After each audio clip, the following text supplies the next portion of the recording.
Ukraine വീണാൽ റഷ്യയിൽ തുടങ്ങുമെന്ന് വ്ളാഡിമിർ പുടിൻ്റെ പ്രതിനിധി പറഞ്ഞതായിരിക്കുന്ന റിപ്പോർട്ട് ഇപ്പോൾ പടിഞ്ഞാറൻ മീഡിയയിലൊക്കെ കാണാൻ വേണ്ടി സാധിക്കുന്നു. വളരെ കൃത്യമായ രീതിയിലുള്ള ചില വിവരങ്ങൾ നൽകുന്നുണ്ടെങ്കിലും അപ്രതീക്ഷിതമായിരിക്കുന്ന ചില സംഭവങ്ങളായിരിക്കും ഉക്രൈനുമായിട്ട് ബന്ധപ്പെട്ട് ലോകത്തിന് കാണാൻ വേണ്ടി പോവുക. അഥവാ അതിന് സാമ്യപ്പെടുത്തിക്കൊണ്ട് ചില നിർദ്ദേശങ്ങൾ പറയുന്നു. അതിങ്ങനെയാണ്: നിങ്ങളൊരിക്കലും വിശ്വസിക്കുമായിരുന്നില്ല സിറിയയുടെ പ്രസിഡന്റ് രാജ്യം വിട്ട് റഷ്യയിൽ അഭയം തേടുമെന്ന്. നിങ്ങളൊരിക്കലും വിശ്വസിക്കുമായിരുന്നില്ല ബംഗ്ലാദേശിൻ്റെ പ്രസിഡന്റ് രാജ്യം വിട്ട് ഇന്ത്യയിൽ അഭയം തേടുമെന്ന്. ആ രണ്ട് രാജ്യങ്ങൾക്കിടയിലും നടന്നിരിക്കുന്ന ആഭ്യന്തരമായിരിക്കുന്ന വിഷയങ്ങളും ഒരിക്കലും ഒരു അന്താരാഷ്ട്ര മീഡിയേറ്റർക്കോ സംവിധാനത്തിനോ പ്രതിരോധിക്കാനോ നിയന്ത്രിക്കാനോ പറ്റാത്തതാണ്. അവിടെയും അവസാനിച്ചിട്ടില്ല. അതിൻ്റെ ശേഷം നേപ്പാളിലും വന്നു. അവിടുത്തെ ഭരണാധികാരികളായിരിക്കുന്ന ആളുകളൊക്കെ അടിച്ചോടിക്കുന്നതും അവരെ കൊല്ലുന്നത് പോലും ദൃശ്യമായിട്ട് കാണാൻ വേണ്ടി സാധിച്ചു. ചില അത്ഭുതങ്ങൾ ഉക്രൈനിൽ വരാൻ പോകുന്നുണ്ട്. അത് ലോകത്തെ നിയന്ത്രിക്കുന്ന തരത്തിൽ പുതിയൊരു സംവിധാനം ഉണ്ടാവാൻ സാധ്യത വളരെ കൂടുതലാണ്. അഥവാ ഉക്രൈൻ വീണ് കഴിഞ്ഞാൽ പിന്നീട് ഗസയിലാണ് തുടങ്ങുക. എന്താണ് തുടങ്ങുക?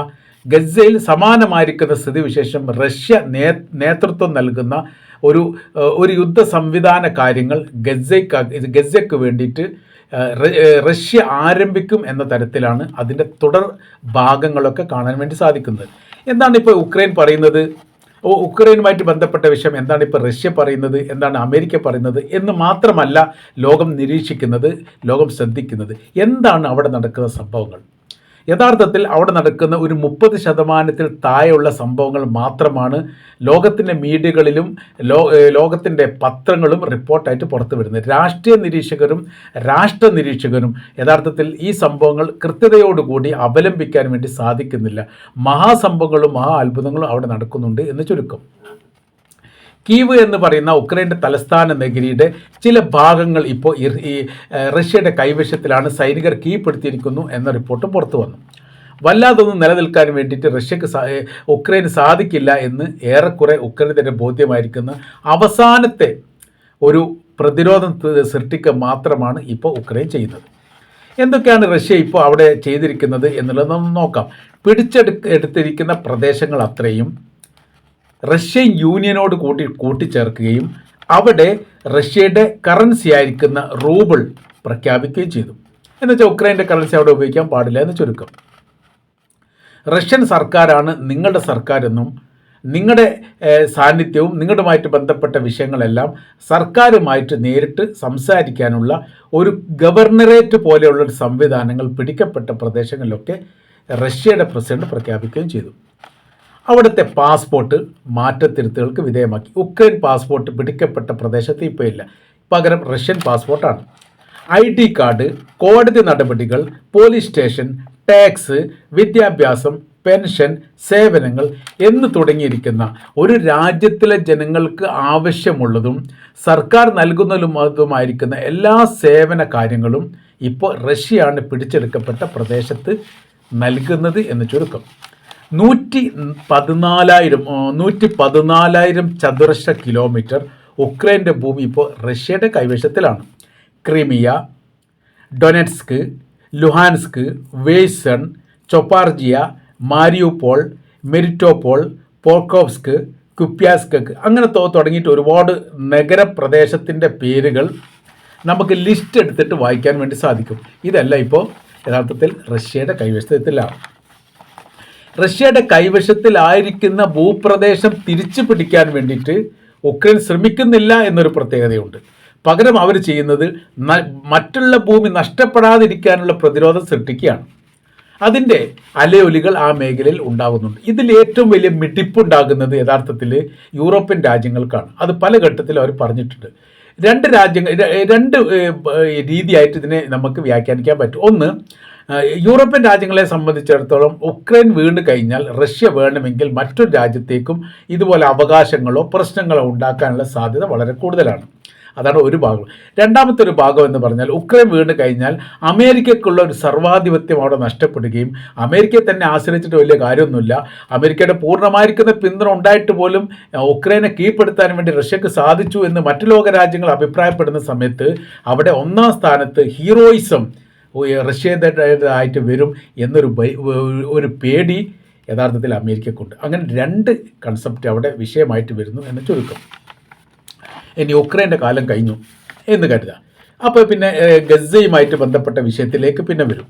അത് പറയുന്നത് ഇങ്ങനെയാണ്: ഈജിപ്തിൽ വെച്ച് ഉണ്ടാക്കിയിരിക്കുന്ന കരാർ വ്യവസ്ഥ പ്രകാരം ഈ ഇസ്രായേലിൻ്റെ സൈന്യം ഗസയുടെ തന്ത്രപ്രധാന മേഖലയിൽ നിന്ന് പിന്മാറണം എന്നുള്ളത് അതവർ മാറുകയും ചെയ്തു. 53% സ്ഥലങ്ങളിൽ ഇപ്പോൾ ഇസ്രായേലിൻ്റെ സൈന്യം ഗസയിലുണ്ട്. ഇത് യെല്ലോ ലൈൻ ആയിട്ടാണ് കണക്കാക്കുന്നത്. എന്താ യെല്ലോ ലൈൻ എന്നുള്ളത്? ഈ വെടിനിർത്തൽ കരാർ വ്യവസ്ഥയിൽ കൃത്യമായ രീതിയിൽ പറയുന്നത് അവർക്ക് മാറി നിൽക്കാനുള്ള ഒരു ഏരിയ ആണ്. ഈ ഏരിയ എന്ന് പറയുന്നത് ഗസയുടെയും ഇസ്രായേലിൻ്റെയും അതിർത്തിയോട് ചേർന്നുള്ള സ്ഥലമായിട്ടാണ് കണക്കാക്കുന്നത്. 47% ഹമാസിൻ്റെ കയ്യിലും 53% ഇസ്രായേലിൻ്റെ കൈവശത്തിലുമാണ്. ഈ ഹമാസിൻ്റെ കൈവശത്തിലുള്ളതിനെ കുറിച്ച് ഇങ്ങനെ പറയുന്നുണ്ട്: 47% ഹമാസ് അല്ലെങ്കിൽ ഫലസ്തീൻ നിയന്ത്രണ മേഖലയായിട്ട് കണക്കാക്കുന്നു. അതായത് ഹമാസ് മാത്രമല്ല അവിടെ പ്രതിരോധ സംഘമായിട്ടുള്ളത്, മറ്റ് സംഘങ്ങളും ഉണ്ട്. 4ലധികം സംഘങ്ങൾ ഫലസ്തീൻ സ്വാതന്ത്ര്യത്തിന് വേണ്ടിയിട്ട് ഹമാസിനെ പോലെ പ്രവർത്തിക്കുന്ന സൈനിക ട്രൂപ്പ് ഉണ്ട് എന്നാണ് അനുമാനം. ഡസൻ കണക്കിലുണ്ട് എന്ന് പറയുന്നു. പക്ഷേ സൈനികപരമായ രീതിയിൽ നേർക്കുനേരെ ഹമാസ് കഴിഞ്ഞാൽ പിന്നീട് ഉള്ളത് 3 സംഘമാണ്. അവരുടെ കൈവശത്തിലോ ആണ് നിലനിൽക്കുന്നത്. ബഫർ സോൺ അല്ലെങ്കിൽ നോ ഗോ സോൺ, ഇതാണ് ഇസ്രായേലിൻ്റെ മേഖലയായിട്ട് മാറ്റപ്പെട്ടത്.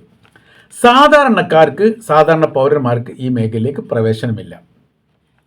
പ്രവേശനമില്ല എന്ന് പറഞ്ഞാൽ അതിന് കുറച്ച് വ്യാഖ്യാനങ്ങൾ നൽകുന്നുണ്ട്. Netzarim corridor, Philadelphi corridor, ഇവിടെ ഈ മേഖലയെല്ലാം സൈനിക മേഖലയായിട്ട് പ്രഖ്യാപിച്ചിട്ടുണ്ട്. എന്നാൽ ആളുകൾക്ക് ഇവിടെ താമസിക്കുന്നത് കൊണ്ട് വിരോധമില്ല. ഈ നെറ്റ് സെറി കോറിഡോറിലാണെങ്കിലും ഫിലാഡൽഫിയ കോറിഡോറിലാണെങ്കിലും ഫലസ്തീനുകൾക്ക് അവിടെ താമസിക്കുന്നതുകൊണ്ട് വിരോധമില്ല. എന്നാൽ അവിടെ സ്ഥിര താമസം അനുവദിക്കുകയില്ല. സ്കൂള്, മാർക്കറ്റ്, ഹോസ്പിറ്റൽ, ബന്ധപ്പെട്ടതായിരിക്കുന്ന സേവന മേഖല ഒന്നും അവിടെ പ്രവർത്തിക്കുന്നതല്ല. സ്ഥിര താമസം അനുവദിക്കില്ല. അവർക്ക് വരാം, തിരിച്ചു പോകാം. അതായത് നിലനിൽപ്പിന് വേണ്ടിയിട്ട്. അങ്ങനെ ഇപ്പോൾ യഥാർത്ഥത്തിൽ ഗസയിലെ ചുറ്റുഭാഗം മേഖലകളിലേക്കും ഫലസ്തീനുകൾ അങ്ങോട്ടും ഇങ്ങോട്ടും ഈ വഴിതെറ്റിയിരിക്കുന്ന ആളുകൾ പോകുന്ന തരത്തിൽ പോയിക്കൊണ്ടേയിരിക്കുകയാണ്. കാര്യം അവർക്ക് വീടില്ല, നഷ്ടപ്പെട്ടു പോയിരിക്കുന്നു.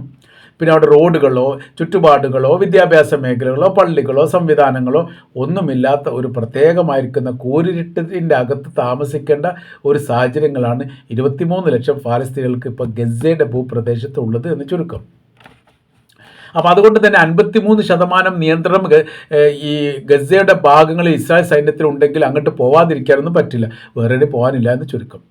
ഒരു പരിധി കഴിഞ്ഞാൽ അവർ ആട്ടിത്തെളിക്കപ്പെടും, അല്ലെങ്കിൽ അവിടുന്ന് ഒഴിവാക്കപ്പെടും.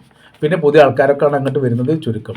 ഒറ്റപ്പെട്ട സ്ഥലങ്ങൾ ഏറ്റുമുട്ടലുണ്ടാകുന്ന പ്രശ്നങ്ങളുണ്ടാവും. പ്രശ്നങ്ങൾ എന്നാണ് പറയുന്നത്. പ്രശ്നങ്ങൾ ഉണ്ടാകുന്ന സമയത്ത് ഇസ്രായേൽ വെടിവെക്കും, അങ്ങനെ മരണപ്പെടും. മരണങ്ങളൊക്കെ ഇപ്പോൾ റിപ്പോർട്ട് ഓരോ ദിവസം 2 പേർ 3 പേരൊക്കെ മരണങ്ങൾ റിപ്പോർട്ട് ചെയ്യുന്നത്. അതിൻ്റെ കാര്യം എന്താണ്? ഭക്ഷണം ആവശ്യപ്പെട്ടോ അല്ലെങ്കിൽ താമസം ആവശ്യപ്പെട്ടോ ഫലസ്തീനുകൾ അങ്ങോട്ടും ഇങ്ങോട്ട് പോകുന്ന സമയത്ത് ഇവർ ഹമാസിൻ്റെ ആൾക്കാരാണെന്ന് പറഞ്ഞിട്ട് ഇസ്രായേൽ വെടിവെക്കും. ന്യായ കാരണങ്ങൾ ഉണ്ടായിട്ട് വെടിവെക്കുന്ന രീതികളൊന്നും അവിടെ നിന്ന് ഇതുവരെ റിപ്പോർട്ട് ചെയ്തിട്ടില്ല. ഗസ വിഷയത്തിൽ എന്തുകൊണ്ട് നേരിട്ട് റഷ്യ ഇടപെടുന്നില്ല എന്ന ചോദ്യം പ്രസക്തമായിട്ട് തന്നെ ഉണ്ടായതാണ്.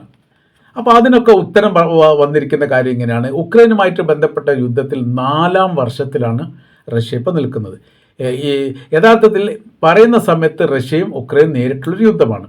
എന്നാൽ അതിൻ്റെ പിന്നാമ്പുറം പരിശോധിക്കുന്ന സമയത്ത് റഷ്യക്കെതിരെ അമേരിക്കയും യൂറോപ്യൻ രാജ്യങ്ങളും ഒന്നടങ്കം സംയുക്തമായ രീതിയിലാണ് ഉക്രൈന് വേണ്ടിയിട്ട് റഷ്യ പ്രതിരോധിക്കുന്നത്, അല്ലെ റഷ്യയുടെ സൈനികരുമായിട്ട് ഏറ്റുമുട്ടുന്നത്. ഇതാണ് അവസാനിക്കാത്തൊരു യുദ്ധമായി തീരാനുള്ള കാര്യം.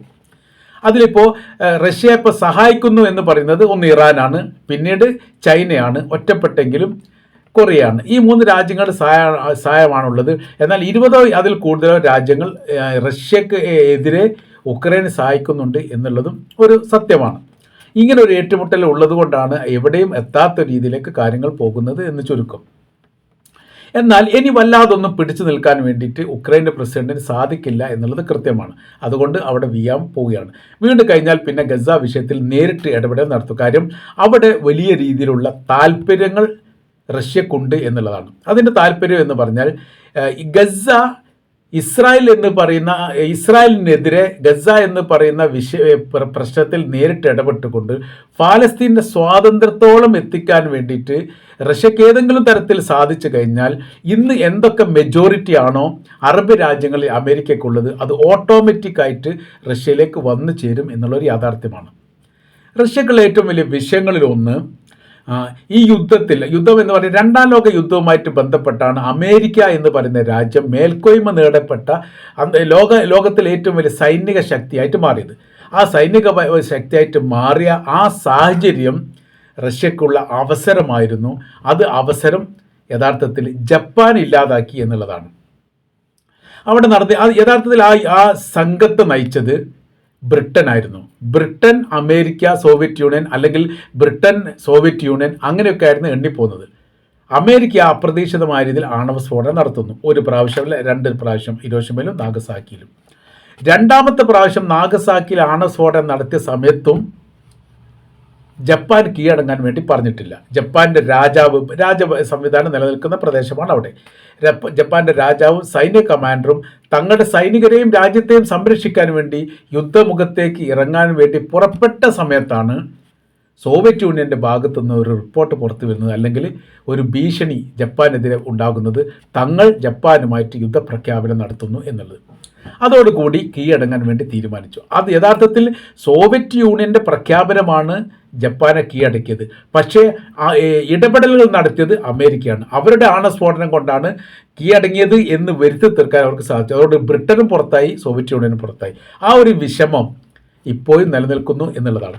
അപ്പോൾ അതിന് പ്രതിരോധം ഉണ്ടാക്കാൻ ഇന്ന് ഭൂമികയിൽ പറ്റിയിരിക്കുന്ന ഒരേ ഒരു സാഹചര്യങ്ങൾ ഗസ വിഷയത്തിൽ ഇടപെടുക എന്നുള്ളതാണ്.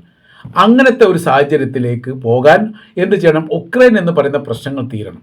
ആ ഉക്രൈൻ എന്ന് പറയുന്ന പ്രശ്നം ഇനി വല്ലാതൊന്നും നീളാതെ അവസാനിക്കാനുള്ള സാധ്യതകൾ റഷ്യൻ പത്രങ്ങളൊക്കെ പ്രാധാന്യത്തോടു കൂടി തന്നെ റിപ്പോർട്ട് ചെയ്യുകയാണ്. അതോടൊപ്പം തന്നെ ഇത് വലിയ രീതിയിൽ ഈ പടിഞ്ഞാറൻ മീഡിയകളും ചർച്ച ചെയ്യുന്നു. ഇത് എങ്ങോട്ടാണ് പോകുന്നത് എന്നൊരു കൃത്യമായിരിക്കുന്ന ഒരു വിവരം ലഭിക്കാൻ വേണ്ടി സാധിക്കുന്നില്ല. അഥവാ ഉക്രൈൻ വീണ് കഴിഞ്ഞാൽ ഗസയിൽ തുടരാൻ സാധ്യതയുണ്ട്, അവിടെ പുതിയൊരു യുദ്ധ സംവിധാനം ഉണ്ടാവാൻ സാധ്യതയുണ്ട് എന്ന അഭിപ്രായം ഇവരൊക്കെ ഏറെക്കുറെ ഒരേ രീതിയിൽ തന്നെ പറയുന്നുണ്ട് എന്നാണ് നമ്മൾക്ക് മനസ്സിലാക്കാൻ വേണ്ടിയിട്ട് സാധിക്കുന്നത്.